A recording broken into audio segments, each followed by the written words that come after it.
informasi di Semahmi TV.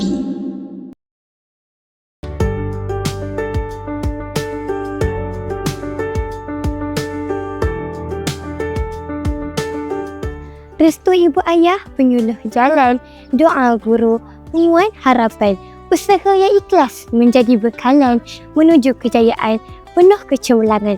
Assalamualaikum warahmatullahi wabarakatuh dan salam sejahtera bersama saya Alma, wartawan dari Semahmi TV. Pada hari ini, Jumaat 19 Jun 2026, telah diadakan program ceramah sentuhan kalbu, 3 penjuru dan anugerah kecemerlangan pertengahan tahun khusus untuk pelajar tingkatan 5.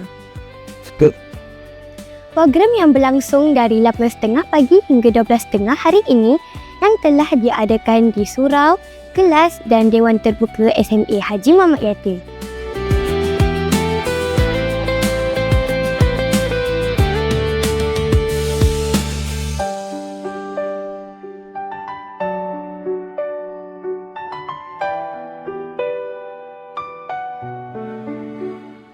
Yang kata saya tak pandai, saya tak tahu, saya tak ada duit, saya bukan orang kaya. No. Almarhum Dr. Harun Din kata, jangan dah kaya baru nak sedekah. Fikir nak kaya jadi jutawan besok baru sedekah. Tak.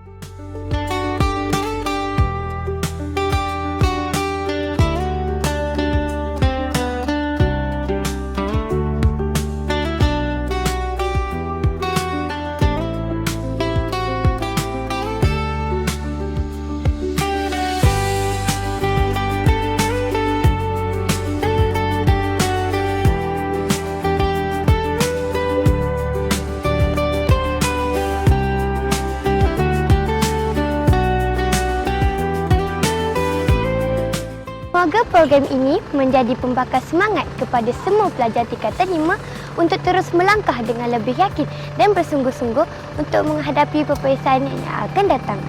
Sekian liputan pada kali ini, saya Alma, terukai informasi di Semahmi TV.